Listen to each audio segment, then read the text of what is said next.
En el presente artículo abordaremos el tema de la libertad como condición fundadora del derecho. El derecho es considerado como un sistema orgánico y conceptual que se asemeja a un sistema biológico, con diversos subsistemas que permiten su supervivencia. Este concepto es en base a la teoría sociológica sistemática de Niklas Luhmann y se diferencia de las ideas de justicia e injusticia.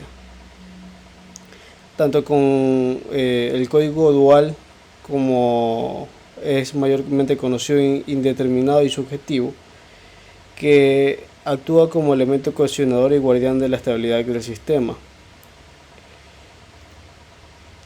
Entonces podemos definir que la libertad, como piedra angular de sistemas éticos y jurídicos, se define de manera que la condición es necesaria y fundadora de los sistemas éticos y jurídicos.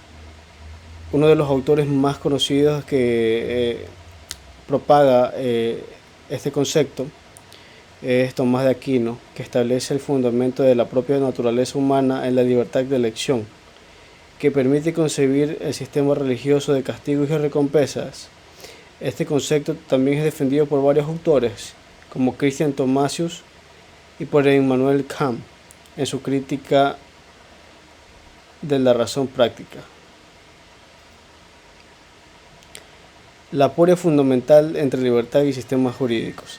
A partir de la idea de la libertad como condición necesaria, se hace evidente la inexistencia de la aporia fundamental entre la libertad, que no puede ser definida por sus consecuencias contingentes y por los intentos de definición y uso de la noción de libertad en sistemas jurídicos que resaltan ser consecuencia de esta condición.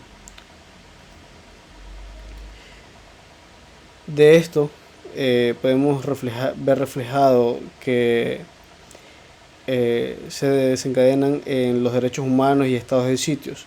Los derechos humanos se basan en la idea de la libertad y por ende se consideran inherentes a la condición humana. Sin embargo, en sistemas de estado o estado de sección o estado de sitio, es respecto a los derechos humanos que puede verse comprometido. Es importante tener en cuenta cómo se garantiza el ejercicio de los derechos humanos en situaciones de emergencia. La importancia de libertad en las tomas de decisiones jurídicas tiene un papel fundamental en la toma de estos. Los encargados de la administración de justicia deben tener en cuenta los conceptos fundamentales y las formas de razonamiento que guían la emisión de las normas. En base a estos conceptos y formas de razonamiento tienen su límite de fronteras del sistema que se traza por el derecho romano. Entre ellos podemos tener varias características reveladoras que están relacionadas a la aporia fundamental de la libertad. La libertad ya se da un concepto esencial de los derechos humanos y del derecho en general. Existe una aporia similar a la del ser en Aristóteles, en la que la libertad se convierte en el fundamento del pensamiento y la expresión. Pero, ¿cómo se podría definir sin utilizar los elementos jurídicos de la libertad misma fundamenta? La creación del derecho. La creación del derecho tiene varias normas jurídicas en la antigüedad. No constituía en sí un sistema y carecía de una base conceptual. La falta de libertad impide la reflexión y el juicio crítico sobre el pseudo derecho de estas épocas. La carencia individual versus las características del ordenamiento jurídico.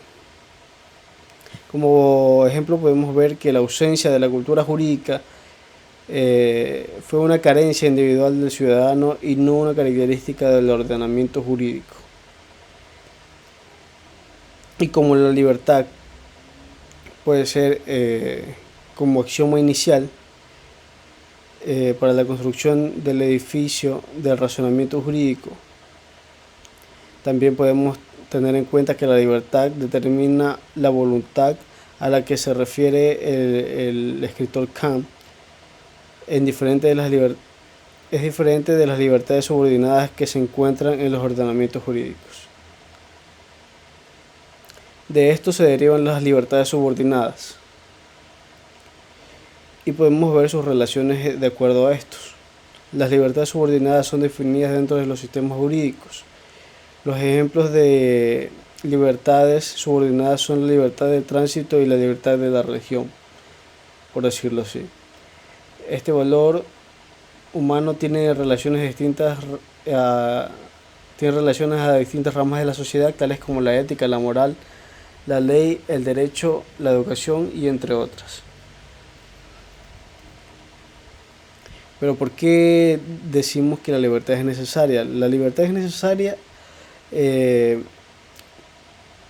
ya que precede y fundamenta los sistemas jurídicos, porque también se escapa de las definiciones fáciles y no puede ser encontrada dentro de los sistemas jurídicos. La contingencia de las libertades subordinadas son contingentes y no pueden ser consideradas necesarias en el sentido apodíctico. En cambio, es la libertad de los sistemas jurídicos como piedra angular. Pactos internacionales.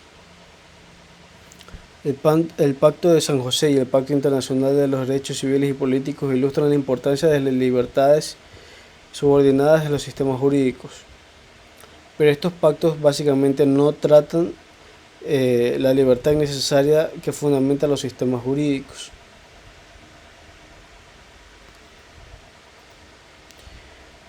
Las dificultades de la definición de la libertad es necesaria. La definición de la libertad es una tarea difícil y compleja, pero a su vez es esencial para la construcción de los derechos humanos y de los sistemas jurídicos. En conclusión, se puede afirmar que la libertad es un valor fundamental de los sistemas éticos y jurídicos y que su importancia se extiende a la toma de decisiones jurídicas.